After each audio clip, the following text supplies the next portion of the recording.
Hey, what's going on? It's Doug Cunnington here. And in this video, I talked to Jon Dykstra. He was on the channel like a couple weeks ago, and people really liked the conversation. I did too.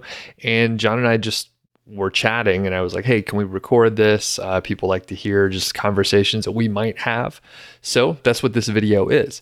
And I will give a quick plug for Jon's YouTube channel as well, and podcast. So we'll put some links in the description for you to check that stuff out.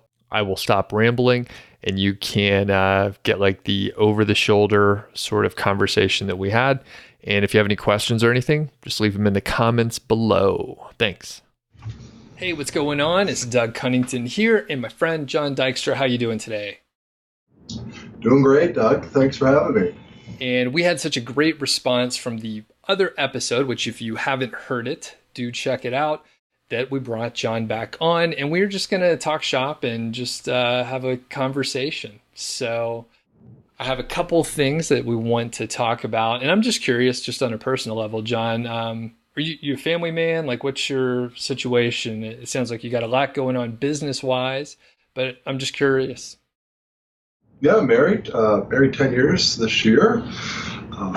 Wonderful wife, and we have two boys, 7 and 4. Right on. So, yeah, cool. Very busy at home, too. Yeah, and 10 years. So I'm coming up on my 10th anniversary. Have you already had your 10th anniversary? We did, yeah. What'd you guys do if you could share? Oh, yeah, we threw a huge party. It was fantastic. We've never done one at that scale before, and it was a lot of fun. Awesome. Congratulations. Yeah, my wife and I think we may just check out the symphony. They're playing like Goonies on the big screen with like a live symphony. So nice. Cool. Yeah. That's cool. We're a big fan of Goonies. It was like, I don't know how old you are, but we're both bald, so I assume you grew up in the 80s. So I'm an 80s kid. Indeed. All right, we'll get to it here. So I'm curious why you started Fat Stacks. Yeah, it just kind of happened. I was building up niche sites, really one at the time, and I was doing a lot of Facebook stuff, and I enjoyed reading other people that wrote about what they were doing with niche sites, and I always appreciated the ones that I learned a lot from them. I got misinformation from some. I mean, that's bound to happen. It's not their fault. I don't think they're trying to mislead anyone. It's just not everything works for everyone. But I must say, overall, on the balance, I mean, I've been able to do what I've done because a lot of people have blogged about what's working. And so I just thought it would be cool to participate in the community with the blog. Now, it is a business. It's a commercial enterprise. There's profits involved and so forth. It's not a charitable website or altruistic effort. But I always enjoyed reading those other websites. I still do. I mean, I read yours all the time. I like being on your email list. I read it every time. And it's fun. I mean, I like writing about the stuff, and I'm having more fun with it today than I think I ever have. I really enjoy writing and hearing back from people. I mean, I met you. I'm sure if I never ran Fat Socks, I probably would have never met a lot of people I have. So it's just been a fun, and fortunately, it's a profitable endeavor. Couldn't ask for more, really. Very cool. Yeah, I mean, I'm basically in the same boat where I was like, I learned from other people. It seems like an interesting thing. It helps you like communicate better. I think probably as a lawyer, you did a lot of writing. It's very critical for you to communicate clearly. And I have like a technical background, so I'm not good with words so much. I'm better with like all the analytics and numbers. So it's really helped me a lot. But I could see it as a perfect outlet where like you're obsessed with, this marketing area, and then you could talk about it, refine like how you're thinking about it and that sort of thing. So very cool. Now, when you started Fat Stacks, were you like, hey, I'm going to do affiliate like offers, or were you going to do your own products, or did you even know at the very beginning? Oh, it was just going to be content and some affiliate stuff in the beginning. I had no immediate plan to do a course or anything like that. But it slowly grew in popularity. It's still a fairly small website, I would say, relative to a lot of the other ones out there. I don't have 40 hours a week to devote to it. So, that's the way it is. But it didn't take too long till I thought maybe I'd try a course, and I put one together, and that worked reasonably well, and I enjoyed doing it. So that's sort of where it went. I've affiliate stuff. I think I even had ads on it once upon a time. But it's not really a type of site where I think you're going to do best with ads. I'll leave that for my other sites. Very good. And when did you start Fat Stacks, by the way? 2015, okay. Probably. Yeah, toward the end of 2015. Yeah. And I remember, speaking of like just the networking that happens with bloggers, one of my friends, Lewis Ogden, I think he told me about your blog first.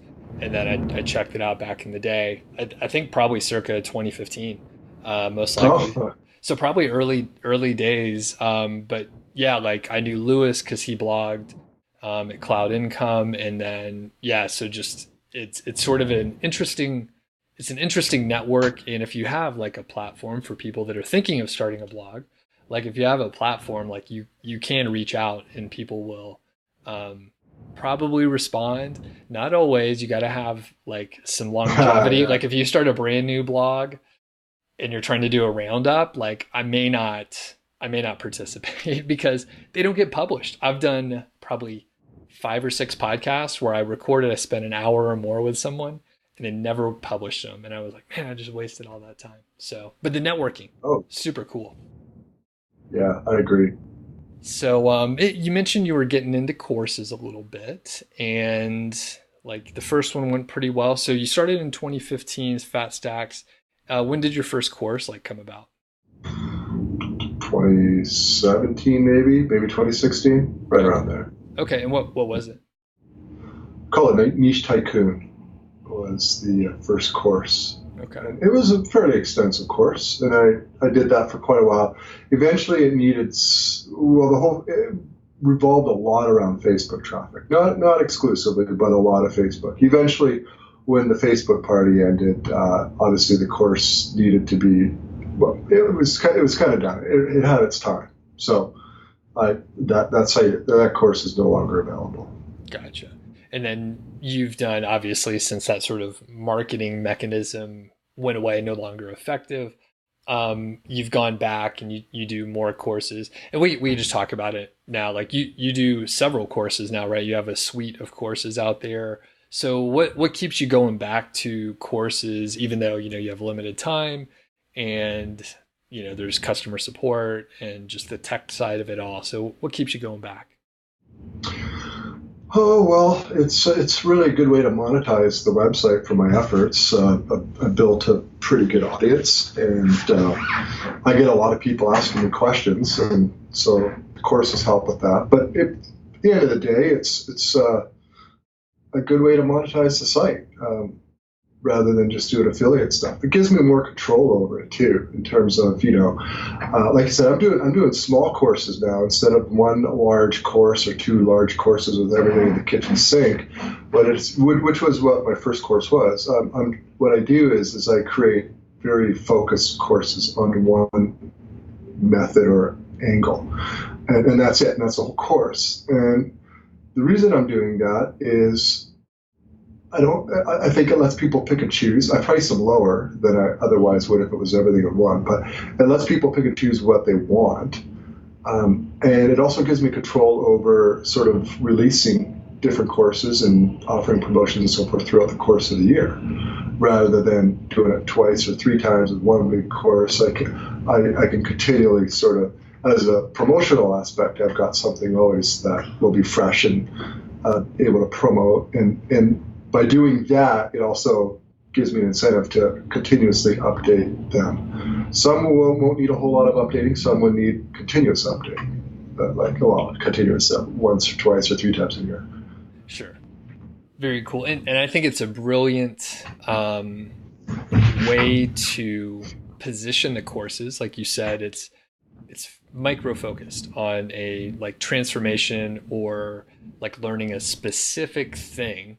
And usually, not always, but usually those things are something someone can like learn over the weekend and start implementing like right away. Do you have like an example of one of them where you're like, yeah, if someone takes this course, they'll be able to like knock something out in just a few days or a week or so. Yeah, my the display ads deep dive, which basically sets out exactly what display ad networks I'm using, where I'm putting them, and what configuration, how I format the content on my site. Basically, every single thing I do, because I run my niche sites the same. They pretty much, unless I'm running experiments, which I'm often doing, but if I'm not, everything gets laid out the same. Makes it easy, makes it efficient, and they're layouts that work after 5 years of testing. But essentially, I put the same ads in the same places. And so with that course, I mean, there's not a whole lot to it, but you can look at what I'm doing and go make the changes instantly. So that's one example. I would say another good advantage of doing the smaller courses is that, like, for instance, with the big course, right, when I used to sell it, and I enjoyed it, but like when, let's say, a third of it becomes obsolete, right? And I don't know how you deal with this. It'd be actually interesting to hear what you do. But let's say a third of it's obsolete and you can't really update it. But the trouble I found is people bought the course. You can't go and start deleting modules, right? But at the same time, I didn't want to have a course where the information isn't very good either. It's outdated, or I'm not doing it, or you know what I mean. So I struggled with that. I had this big course with everything in it, and then but I didn't want to go delete stuff because people have paid for it and they're entitled to have that content remain in there. But at the same time, if somebody else buys it, I don't want to mislead them thinking, well, I'm doing this when I'm actually not. But it's in the course for the people that bought it previously. So I find when I break it up, if something is no longer working or it's not relevant or I stop doing it, I can just drop the course and no longer make it available. Yet I have all my the other stuff is all fresh. So that was another big. It was a response to a problem I was finding with having a big course, and maybe I'm curious. I am curious to hear how you deal with that because. So, actually, I've had the same thing at one point in time. I had a course on private blog networks. Funny Oh enough, yeah, right, yeah. So that was one of the very early courses, and eventually I was like, I don't want to do that anymore, and just it goes away, like you said. Um, the current course that I generally promote, 5-figure niche site, I tried to make it as future proof as possible. I actually used probably too many tools that change over time. So something like Longtail Pro or Easy Azon or SEMrush, or fill in any tool, like they slowly change over time. So if you actually create videos and screen flows, like it can be confusing and you have to go back and do like either redo them, or in some cases where I found like better tools to use, I had to redo it. So I try to remove the dependency on specific tools. And then if it's the case where I'm like, all right, this tool is the best one to use, I may, instead of doing a video, which most of the course is in video, I may do screenshots because Right. it's a little bit easier to replace like the one screenshot if they move a button or they change some little thing. Just one screenshot versus like a whole video to either re-edit or reshoot the whole thing. That's a huge pain. Um, but yeah, I mean that's something you got to deal with. It's like you got to either update it or try to make it generic enough where the concepts hold up. And I wonder, like, for example, Brian Dean at Backlinko, or I've taken several courses from I Will Teach You to Be Rich, the Ramit Sethi, copywriting, like a lot of stuff from him, and they generally, they have a big staff and they're making a lot of money. They have a little more firepower than I do, but they make it quite generic. Like they're hitting Okay. main concepts, and I think after I took a few of those courses, I saw, I need to go like maybe a level up, and then if anything, to your point, like you can't necessarily like remove certain things, but I would move it down to the bottom, put the updated material up top, and say, oh, this is deprecated. Like back in the day, this tool worked really well, but currently don't recommend it. And I put red slashes through it, so there's no Yeah. one accidentally thinks, hey, I need to buy that tool that Right. basically isn't supported anymore. That's a good So, approach. and yeah, it's tough because I mean, we're running a lean shop. It seems like neither you or I want to have like an org chart, although you have a little bit of an org chart going on, but you just have one person reporting to you in general.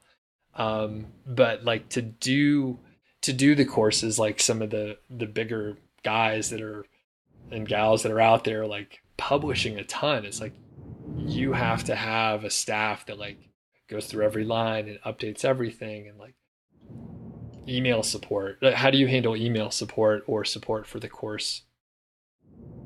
Well, actually, it's sort of forum for anyone who buys any one of my courses, so it's private. But that's where the support is. But it's way more than support. When Chris Lee was running Rank Excel, I like Chris a lot. And anyways, he started a forum, and I joined. He was charging a small fee for it, and I had lots of fun on there. He had quite a few people on there, and it was active, and I enjoyed it. But then when he is no longer running it, Rank Excel, I sold it. Obviously, the forum just kind of stopped, and I'm like, oh, I kind of miss it. So I fired one up, but I thought, okay, well, the question was public or private. I thought, well, this is actually a good way to just offer support as well for people who buy courses, because I'm on it Monday through Friday, and I can see their questions right away. Super easy. So that's how I do it, and it's worked out really, really well. But it's not just support. Like we have a lot of, almost 300 people on there. It's community, lots of good info. I mean, there's people on there, I don't really know specifically, but they really know their stuff. So we're all at different phases and stages. But anyway, support is handled through there rather than something like, what is it, Zendesk or Freshdesk or one of those. Yeah, anyways, it's been good because people can see the questions. And if they got something private, I welcome them to email me if they don't want it public. I got no problem. Gotcha. And I'm doing it all through email, and I have a VA who helps me with like common questions. But generally, I mean, I think that's part of one reason why I charge a lot, and then people are happy to pay it because like if you send an email, I end up reading it, and I'll treat you with respect versus a YouTube comment. I may bust somebody's balls pretty regularly if they ask a silly question. But if you're a student of mine, then I treat you with respect, like we're talking face to face. That's what. So very cool. Well, you know what? I think we probably are at the end of time here. But John, anything else on your mind? Anything else you want to chat about? No. One thing I found is interesting lately is we've been kicking around fat stacks. I don't talk about fat stacks much as part of my business, really. I just don't really see it as it's relevant. I sort of like stick to about the niche sites and testing I do. But one thing I found interesting, email marketing for me has always been a bust. I've always been bad at it in my niche sites. It's been very good with fat stacks, and I enjoy it. But one thing I found that has helped out a lot is to write more in the emails than in, just check this out, link up to a blog post. I think a lot of people, and I noticed it for myself, I started doing this because, we're on our phones a lot, right? And you get the email. It's like, I'll read the email. If it's in the email, I just rip my thumb through it and boom, boom, boom. But I don't really feel like, going and waiting for a site to load and blah, blah, blah, right? So I don't know, I just thought that was interesting. And it's worked out. And it's not to say I don't do the link thing anymore. I mean, I still do it. But anyways, but, on the email marketing side of things, the other thing that I've had two bits of information that I wouldn't say is wrong. It just never worked for me over the years. And one is that display ads don't make money. That is not true, depending on the niche you're in. The other thing is that email, all the money is in the list. And I would disagree with that insofar as saying that is not the case in every niche. Because I am in niches, and I have built up huge email lists. And I have tried everything under the sun to make it even worth the cost of paying Aweber to have these subscribers. And it doesn't work. I'm not saying there's not collateral benefits with it. There are. I could send traffic to my site, and I can do this and I can do that. But it's a lot of work and a lot of money for really not a whole lot of benefit. So I just put that out there because I know a lot of people. I was really frustrated for a long time because I kept reading, like everyone's saying, like the money's in the list. And I would just say to people, hey, if you're in a niche and I don't know what niche it would be, but there are a lot of niches where you can build up a huge email list and it's not going to do anything for you. And you know what? I'm in the same boat as you. So don't just think like you're doing it wrong or anything like that, because you're likely not. It's just, that's the niche. That's the way it is. Every niche is different. And in fact, I would say a lot of them are kind of like that. Like, they're just general info entertainment. Like, they'll tell me you sign up to a, like, I don't know, your favorite celebrity gossip site. You happen to sign up on there because they were giving something cool away. I mean, are you going to read like every email that comes through? Are you going to buy something that? No, you're not. You're there because you want to be entertained for like 20 minutes. That's it, right? So, anyways, that's the last thing I'll address. And I really appreciate coming on this twice with you, Doug. It's been fun. Thanks a lot. Fantastic. Yeah, and I agree with you.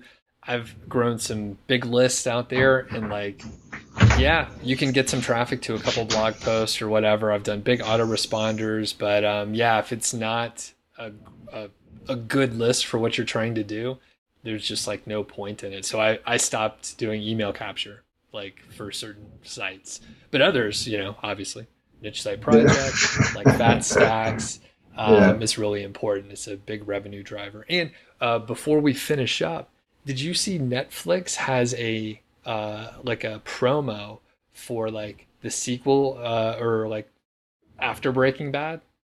Oh yeah, I think it's a movie, right? Yeah, It's gonna be. I think they're doing a movie. Yeah, I know. Yeah, I don't know anything about it, but yeah, I know. I can't wait. Whatever it is, whether it's a movie or a TV show, whatever, it'll be awesome. Yeah. Yeah, and for the people that don't know, Fat Stacks is a callback to Breaking Bad. Fantastic show, love it. So, alrighty. Well, thanks, Jon. I'm sure we'll do it again soon. So have a great day there. Super. You too. Thanks, Doug.